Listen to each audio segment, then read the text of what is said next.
Now the details of the demographic and human development in structural forces. As birth rates remain low and the median age rises, most developed and many emerging economies will see their population peak and then start to shrink by 2040. Slowing population growth, aging populations.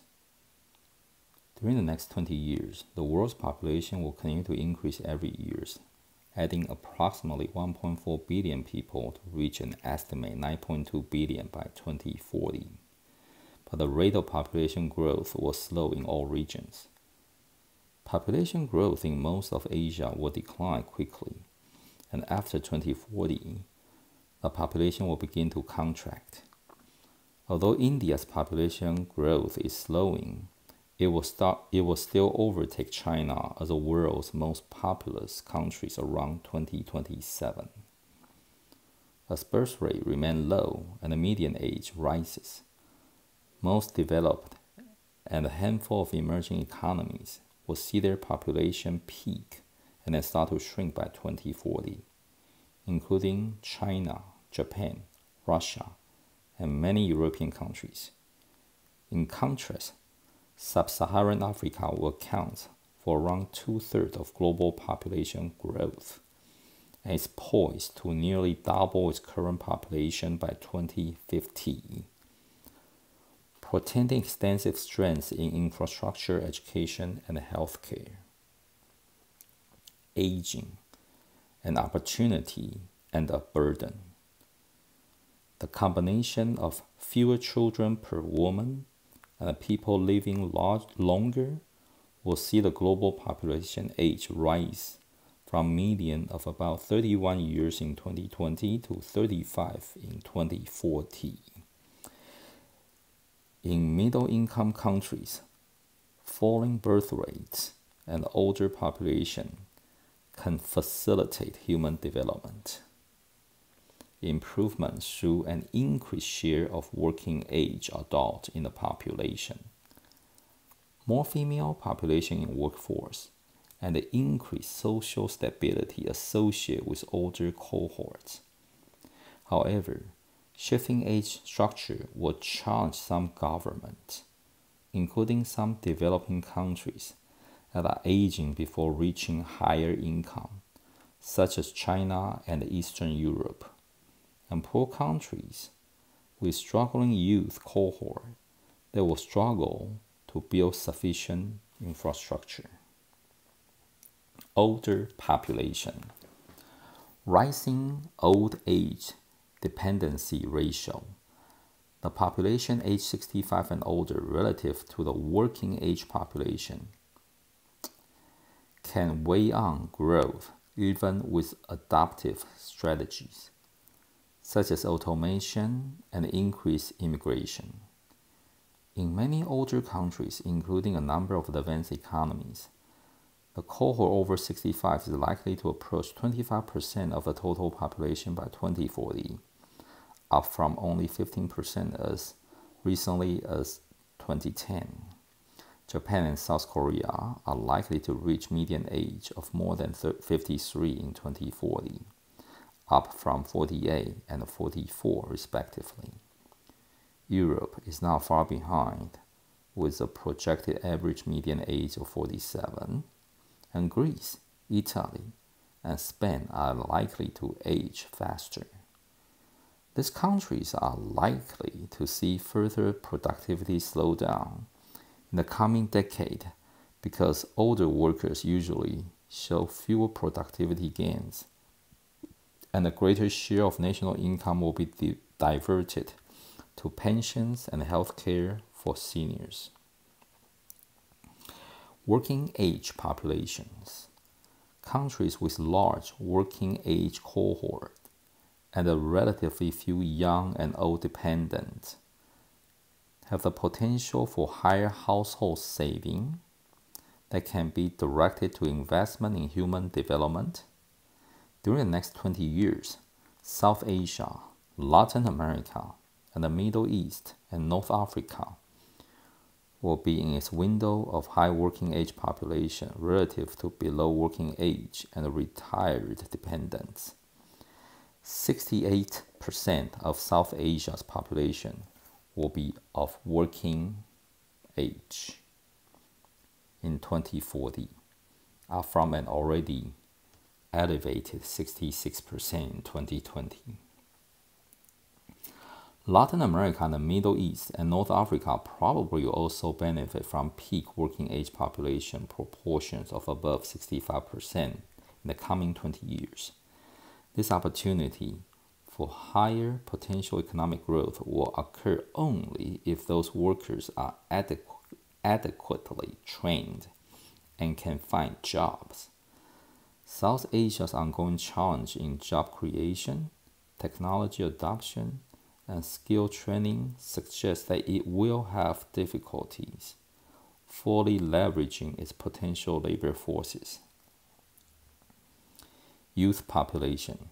During the next 2 decades, most countries with large youth populations will be challenged to meet the basic needs of their populations, particularly in light of the social volatility often associated with youth bulges. In sub-Saharan Africa, the median age is likely to rise only slightly to 22 by 2040. Still, well short of the median age threshold of 30, which is often associated with higher level of human development. More than 1/3 of sub-Saharan Africa population will be younger than 15 in 2040, compared with only 14% of the population in East Asia. Other populous countries that most likely will still be below the median age threshold in 2040 are Afghanistan, Egypt, and Pakistan. Urbanization changing development needs. During the next 20 years, the success or failure of cities will shape opportunities and quality of life for growing shares of the world's population. The urban population share is expected to rise from 56% in 2020 to nearly 2/3 by 2040, with nearly all of the growth in the developing world. Globally, large cities of more than 1 million residents have been growing at twice the rate of the overall population, and nearly 30% of the world's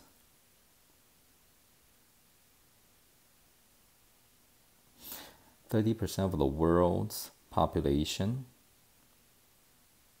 will live in such a large city by 2035, up from 20% in 2020. According to the United Nations projection, some of the world's least developed countries will have the world's fastest growing urban population. The number of urban residents in poor countries is likely to rise by 1 billion to more than 2.5 billion by 2040, according to the UN Population Division projections. Sub-Saharan Africa and South Asia will contribute nearly half and 1/3, respectively, of the increase in population urbanization. In poor country urbanization has historically been a key driver of economic development. As workers move into more productive jobs in cities and urban families benefit from better education and infrastructure. However, poorer countries that are rapidly urbanizing are likely to see a lower payoff from this virtuous cycle of development. Many developing countries' government, even working with the private sectors and non-governmental organizations, will be challenged to fund the necessary urban transportation, public service, and education infrastructures. A 2017 World Bank study documented how urban areas in sub-Saharan Africa often become stuck in a poverty trap in which insufficient worker skills and poor transportation network have resulted in higher cost but lower income for workers. In addition, birth rates in sub-Saharan Africa cities are higher than other developing regions, potentially aggravating unemployment over time by increasing the labor supply in cities more quickly than jobs can be created. This low and the lower middle income countries will also be at greater risk for food security as they urbanize. They currently produce only 1/3 of the food per capita that upper middle and high income countries produce, leaving many dependent on imports. Food distribution systems in these countries are under greater strain and are less resilient to shocks such as droughts or floods, and urban households lack access to subsistence farming opportunities. Environmental events are likely to have a greater human impact on lowly urbanizing regions where dense populations are located on coasts and other vulnerable areas. But productivity infrastructure, most importantly flood control and storm-hardy housing, has not kept pace.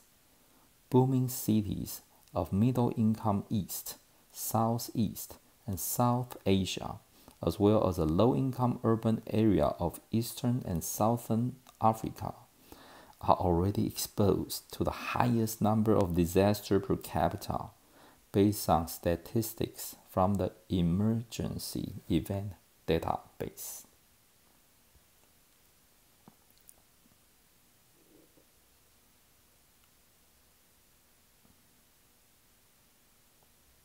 On the top of the chart are the births per woman of childbearing age, infant death in the first year, secondary education completion rate. So we're looking at the births, infant death, and the secondary education for high income, low income, middle income, and sub-Saharan Africa.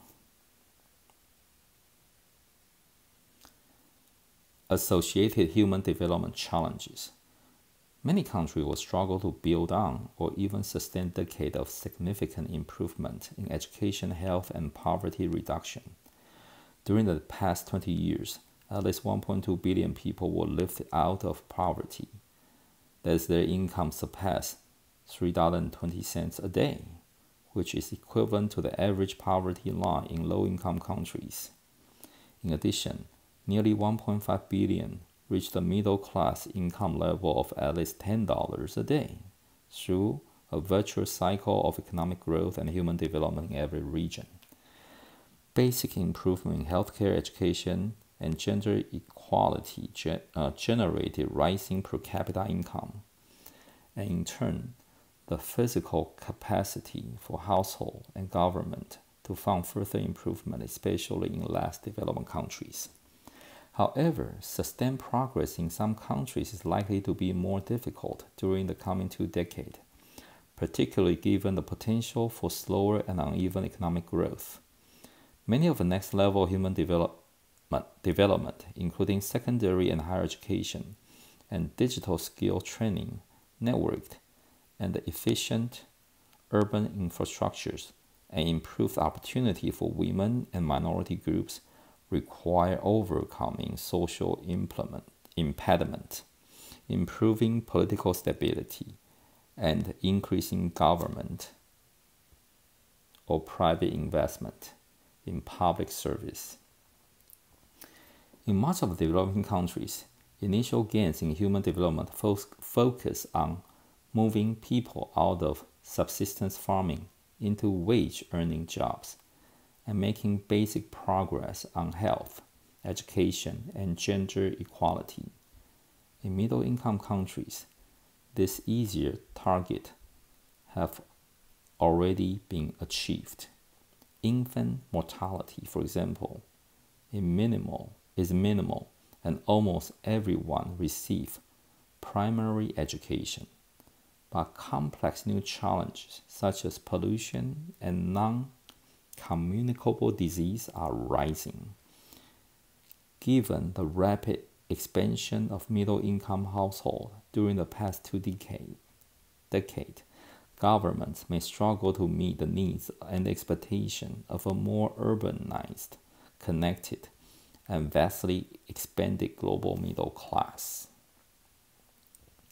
Progress for women. The world has been remarkable progress in women's basic health and education in recent decades, as well as an expansion of legal rights in many countries. Birth rate in most developing countries dropped to less than 3 children per woman of childbearing age by 2020, and the age of first birth has risen, increasing the opportunity for education and work outside the home. Sub-Saharan Africa continues to be the greatest outlier on this metric. Birth rate have decreased in recent years, but still average 4.9 in 2020 and are likely to remain high.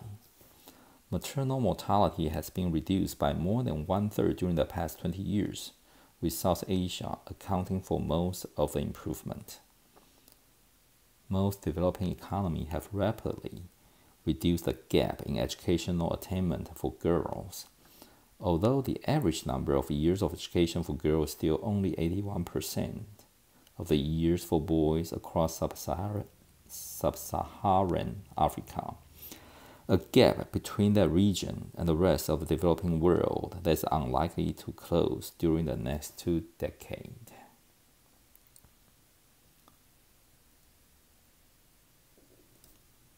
The patriarchal society of South Asia region and the Arab states exhibit the greatest gap in overall gender equality in the home, at the workplace, and for medical care, and this shortfall is likely to continue for the next 20 years. Although women are the primary producer of food globally, they have limited or no right to land ownership in many parts of the world. Subordination of women to men, regardless of educational level, is enshrined in family law in many parts of the Middle East, South Asia, and Sub-Saharan Africa. According to a 2020 UN review, women held only 25% of seats in national legislatures in 2020, although that is twice the level in 2000, held 1/4 of corporate managerial positions and accounts for less than 1/10 of chief executive officers of major companies. Improved childhood survival and welfare. In many countries, the past 2 decades saw rapid advance in reducing malnutrition and infant mortality, which is mostly because of decrease in preventable communicable disease. There is little room for further dramatic improvement on this front. Progress will be especially slow in areas where conflict and crisis are on the rise. In the 1960s, 13% of infants died in the first years of life throughout the developing world. Today, it averages just over 3% in the developing world. The region with the greatest continuing challenge is Sub-Saharan Africa, where 5% of infants die within the first year, in large part because poverty and communicable disease rates remain high.